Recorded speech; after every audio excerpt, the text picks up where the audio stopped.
Welcome to D2G health. இன்றைக்கி வீடியோவில் நம்ம என்ன பார்க்க போகிறோமா, சமீப வருடமாகவே ஆரோக்கியமான உணவுகளோட பட்டியலில் சிறுதானியங்கள் முக்கிய இடம் பிடிச்சு வருது. அப்படிப்பட்ட அற்புதமான ஊட்டச்சத்துக்களை உள்ளடக்கிய சாமையோட நன்மைகளை தான் நம்ம இந்த வீடியோவில் பார்க்க போகிறோம். வீடியோக்குள்ளே போகிறதுக்கு முன்னாடி நம்ம சேனல் எல்லோரும் மறக்காமல் லைக் பண்ணுங்கள், சப்ஸ்கிரைப் பண்ணுங்கள் அண்ட் கமெண்ட் பண்ணுங்கள். சிறிய திணையான சாமை ஆரோக்கியத்தை அள்ளி தரக்கூடியது. இதை லிட்டில் மில்லட் அப்படின்னும் சொல்கிறாங்க. இது எல்லா வயதினருக்கும் ஏற்ற சிறந்த உணவாக இருக்குது. சைவ உணவு சாப்பிட்றவங்க புரதம் நிறைந்த இதை தினசரி ஒரு வேளையானாலும் எடுத்துக்கலாம். சாமை எளிதான ஜீரணத்தை அளிக்கக்கூடியது. கொஞ்சம் சாப்பிட்டாலுமே வயிறு நிரம்பக்கூடும். இப்படிப்பட்ட சாமையோட வரலாறை பார்ப்போம் வாங்க.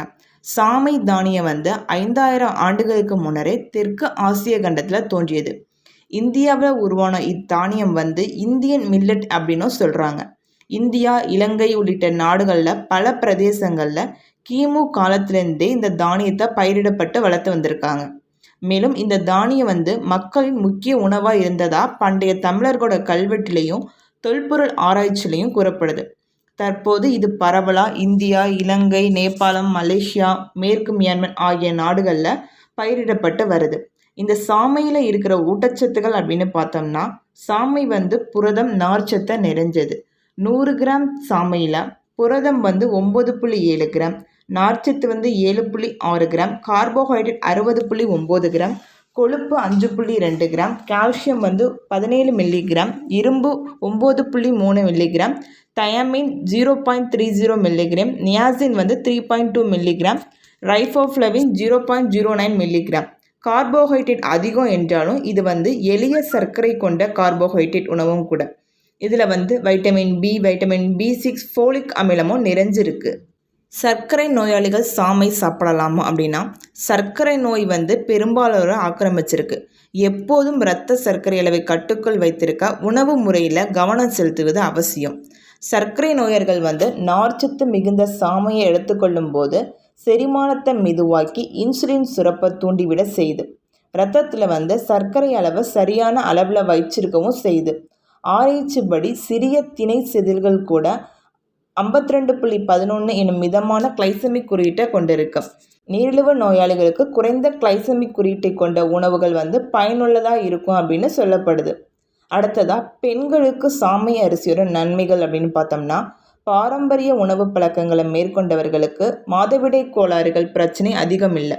தற்போது ஊட்டச்சத்து பற்றாக்குறையால் பெண்கள் மாதவிடாய் கோளாறுகள், அதிக உதிரப்போக்கு அல்லது குறைந்த உதிரப்போக்கு, அதிக வலி, உடல் சோர்வு, உடல் பலவீனம் போன்ற பிரச்சனையை எதிர்கொள்கிறாங்க. போதுமான ஊட்டச்சத்து சரியான முறையில் சேரும்போது மாதவிடாய் கோளாறுகள் உருவாவதற்கான வாய்ப்புகள் குறைவு. அதோட கருப்பை ஆரோக்கியமும் வலுப்படும். கருப்பை உயிர் சக்தி தந்து பெண்களுக்கு இரத்த சோகை இல்லாமல் செய்வதில் சாமை தனித்துவமானதாக விளங்குது. அடுத்ததாக எலும்பு வலிமைக்கு சாமை எப்படி உதவுது அப்படின்னு பார்த்தோம்னா, சாமையில் இயற்கையாகவே சுண்ணாம்பு சத்து இருக்குது, புரதமும் நிறைஞ்சிருக்கு. இது எலும்பு முறிவு மற்றும் எலும்பு சம்பந்தமான பிரச்சனைகளை தீர்க்குது. தளர்ச்சியை போக்கி எலும்புகளுக்கு ஊட்டம் அளிக்க செய்தது. முதுகெலும்பை பலப்படுத்துது. இதில் உள்ள புரதம் உடல் வளர்ச்சிக்கு மட்டுமல்லாமல் எலும்புகளோட வலுவுக்கும் உதவுது. உடல் தசைகளையும் வலுவாக்குது. இது எலும்புகளுக்கு இடையில இருக்கும் தசைகளையும் வலிமையாக்க செய்யுது. எலும்பு முறிவு பிரச்சனைக்கு ஆளானவர்கள் உணவுல சாமையை சேர்த்து வந்தால் தசை வலிமைகள் பெறுவதோடு எலும்புகளும் ஆரோக்கியமாக இருக்கும். அடுத்ததாக இரத்த சோகையும் தடுக்கிறது சாமை.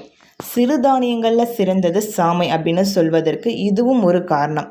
இதில் இரும்புச்சத்து அதிகமாக இருக்கிறதுனால இரத்த சோகை வராமல் காக்கப்படுது.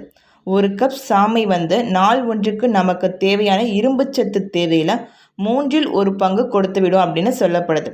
இரும்புச்சத்து அதிகமுள்ள கேழ்வரகு, கம்பை காட்டிலும் அதிகமாகவே இரும்புச்சத்தை சாமை கொண்டிருக்குது. இளம் வயதினர், கர்ப்பிணிகள், பாலூட்டும் தாய்மார்கள் என அனைவரும் சாமை எடுத்துக்கொள்ளும் போது இரத்த சோகை அபாயத்திலிருந்து பாதுகாக்கப்படலாம். அடுத்ததாக மலச்சிக்கலையும் போக்கக்கூடியது சாமை. மலச்சிக்கலுக்கு காரணம் உணவும் கூட. ஆரோக்கியமான உடலை கெடுக்க மலச்சிக்கல் ஒன்றே போதுமானது அப்படின்னு சொல்லலாம். மலச்சிக்கல் வராமல் தடுக்கவும் வந்தால் அதை போக்கவும் மருந்துகளை நாடுபவர்கள் உணவு முறையில் அதை சரி செய்வது பாதுகாப்பானது.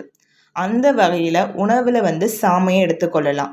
இது எளிதில் செரிமானத்தை உண்டாக்கும். அதிக நார்ச்சத்துக்களை உள்ளடக்கியதால் மலச்சிக்கல் தடுப்பதோடு உடலில் இருக்கும் கழிவுகளை வெளியேற்றவும் செய்யலாம். அடுத்ததாக மாரடைப்பு வராமலும் தடுக்குது. சாமையில் வந்து உடலுக்கு நன்மை தரும் கொழுப்புகள் அடங்கி இருக்கிறதுனால இதயம் சம்பந்தமான நோய்களிலிருந்து நம்மளை பாதுகாத்து மாரடைப்பு வராமல் தடுக்கும். இதில் வந்து அதிக புரதச்சத்துக்கள் மற்றும் மருத்துவ குணங்கள் இருக்குது. இந்த தானியத்தின் மாவு மூலம் சாமை முறுக்கு, சாமை சோறு, சாமை இடியாப்பம், சாமை புட்டு, சாமை ரொட்டி, கேக், பிஸ்கட் என பலவிதமாக செய்து சாப்பிட்லாம். இந்த நவீன காலத்தில் அதிக அளவு தேவையில்லாத கொழுப்பையும் சர்க்கரை பொருட்களையும் தரும் பீஸா, பர்கர், மைதா பொருட்களை உண்பதை தவிர்த்து இம்மாதிரியான பாரம்பரிய தானியங்களில் செய்த உணவை உட்கொள்ளும் போது உடல் ரீதியாகவும் ஆரோக்கியமாகவும் இருக்கலாம். இந்த வீடியோ உங்களுக்கு பிடிச்சிருந்துச்சுன்னா மறக்காமல் எல்லோரும் நம்ம சேனலை சப்ஸ்கிரைப் பண்ணுங்கள். தேங்க்ஸ் ஃபார் வாட்சிங்.